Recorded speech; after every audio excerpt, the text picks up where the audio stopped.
Hey guys, welcome back to Rebel Media. We're doing our very first reaction video today. All the cool kids on YouTube are doing it, so I figured I should try my hand at it. We're going to be taking a look at a guy named Jesse Dollemore, who just did a leftist rant on A.P. Hill's funeral. As you know from my other video, I've been following the situation there with A.P. Hill. And so we're going to sit down and watch this. This guy seems... part of the blue check squad. You can see by these tweets,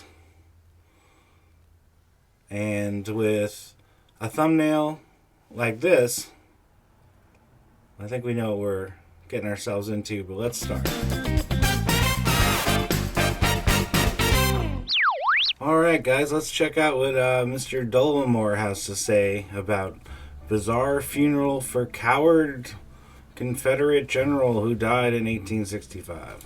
The Dollemore Daily, and I'm Jesse Dollemore. I get a lot of voicemails and emails from haters. I get my fair share of death threats. Can't imagine why. But typically, it's the defenders of the Confederacy that I see the most hatred from. Just the other day, maybe I'll do a separate video on this guy who called me and was just really offended that I would call Robert E. Lee a traitor, and that the Confederate generals and the soldiers who fought in the Confederacy were cowards, I believe. Traitors to their country. All right. Well, first off, let's just start with none of these men on either side were cowards. The Yankees or the Rebels. These guys were loading 3 shots a minute at best out of their rifles, standing next to each other. The level of carnage, the disease, the bravery of these men on both sides is ridiculous. And so I don't think it's fair to call anyone a coward. Let's continue. Unabashedly, I will say that. Dirty, filthy, un-American cowards and traitors were the... Okay, so everyone was dirty. I'll give you that. Give them that. Back then people showered like 4 times a year, so I guess everyone was dirty. So I guess that's a fair point. But we were traitors to the crown, and if we hadn't done that, then America wouldn't have existed. So, this traitor argument is a common thing used by deranged leftists like our pal here, and it's not true. The Confederacy.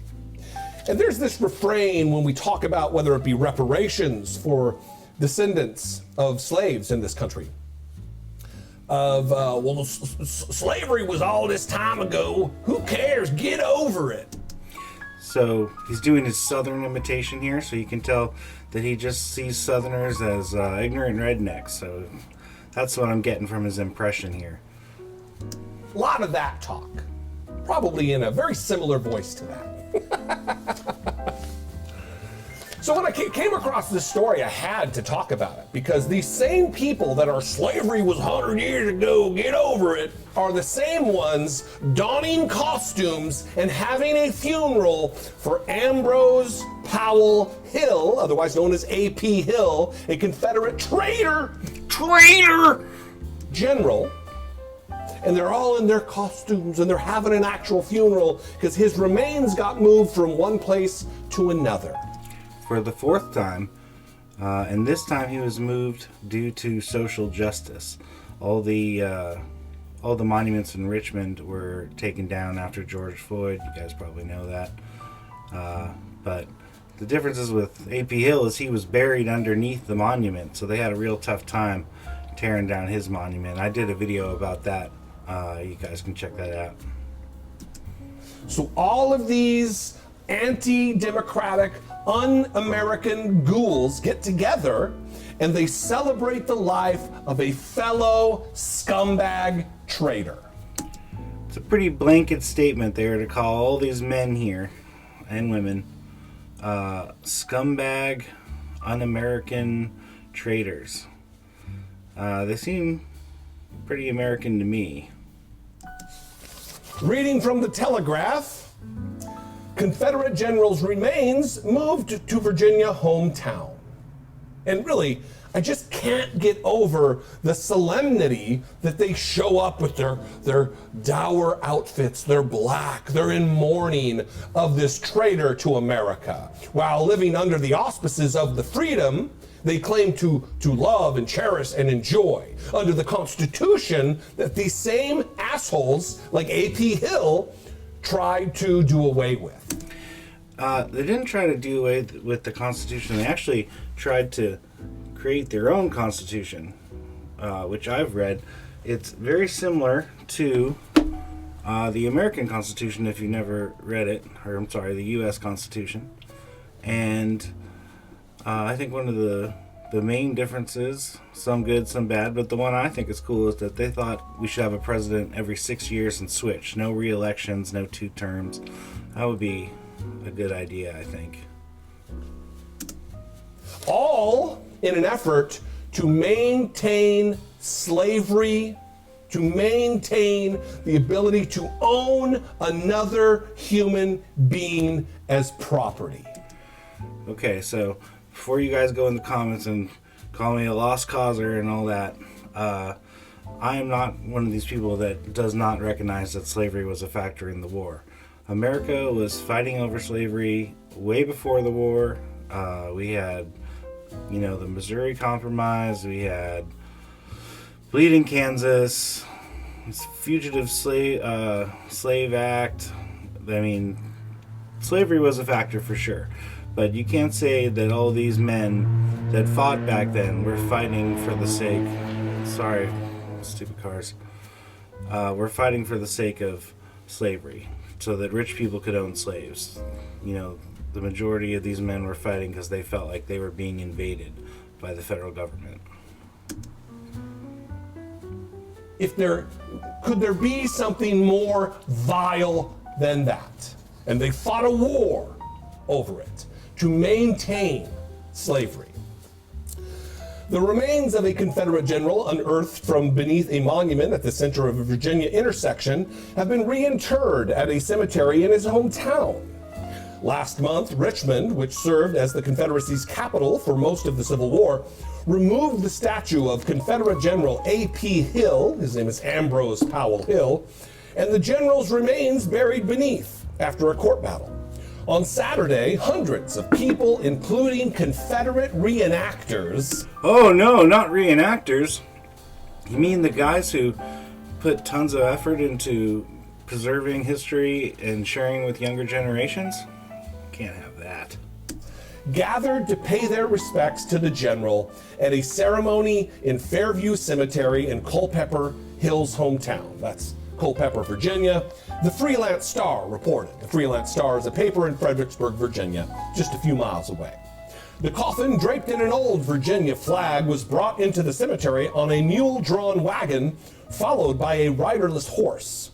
After a eulogy, song, and prayers, there was a 21-gun salute and 3 rounds were fired from a cannon.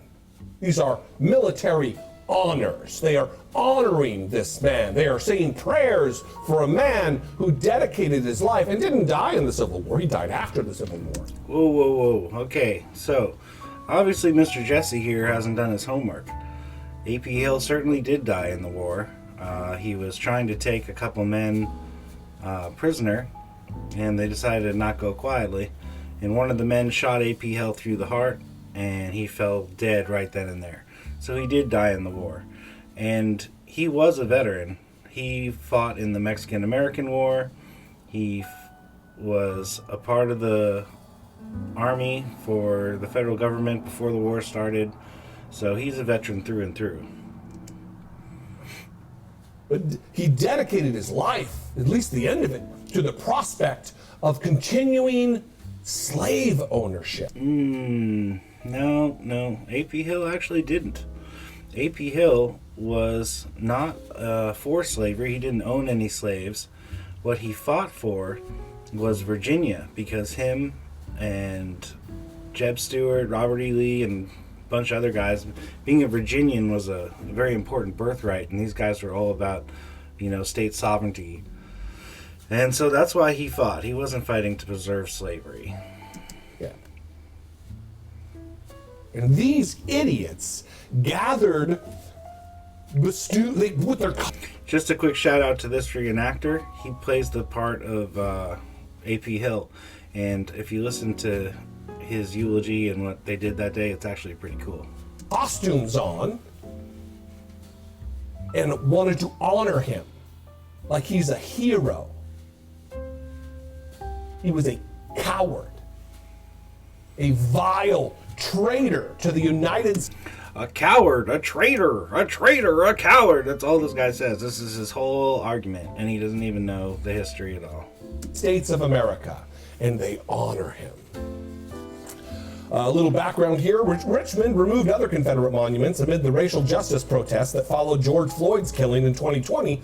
But efforts to remove the Hill statue, which sat in the middle of a busy intersection, were more complicated because the general's remains were interred beneath it 25 years after his death at the end of the Civil War. Now, listen, there's all kinds of monuments all over the South, all over the country for that matter, that weren't put up right after the Civil War. They were put up in like the 1920s during Jim Crow. Okay, so we know where this is going. This is another leftist talking point.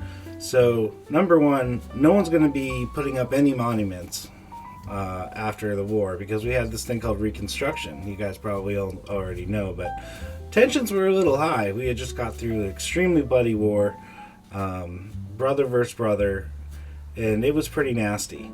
So no one was building any monuments, not to mention the South had been destroyed by the Federal Army. So there was Reconstruction that needed to go down, and no one was building any statues. And this argument that the statues are there to intimidate African American people is pretty ridiculous. I'm pretty sure most black people aren't afraid of statues. Oh, to remind black Americans what their place was. To engender fear and intimidation of the black communities all across the country. That's what A.P. Hill was a U.S. Army base up until recently. Wonder why that would be. We were naming our American United States military bases after these cowards, after these traitors. That must not have been the reason then, huh? And you still have a massive swath of population, especially here in the South, especially to my south, right in Virginia, who love and admire these traitors, who get all squishy about the prospect of the heroism of General Ambrose Powell Hill. What do you think? I'm sure I'll get pushback. There's still Democrats out there. There's still people who consider themselves liberal who will defend this nonsense. Well, that's because people like history. And no matter where you fall on the line of the political spectrum, it doesn't really matter if you're a Democrat or Republican. I hate all those names and labels and stuff, but you know, there's nothing wrong with liberals or Democrats liking the Civil War and appreciating it and studying it. The problem is these leftists like this guy who are completely unhinged and misguided, who will defend the Confederacy. I don't understand it. If you got a line you think can convince me, 714-576-40. Go guys, hit them up. You can also email me. Watch the you video. Can direct your hate at daily@dollemore.com. If you are not one of those people and you'd like to help support my work, yeah, well, I don't want to do that. But hopefully you guys can support me and like and subscribe and share this video. Leave me a comment. Let me know what you guys think. Try to be respectful. And thanks for watching, and we'll see you next time.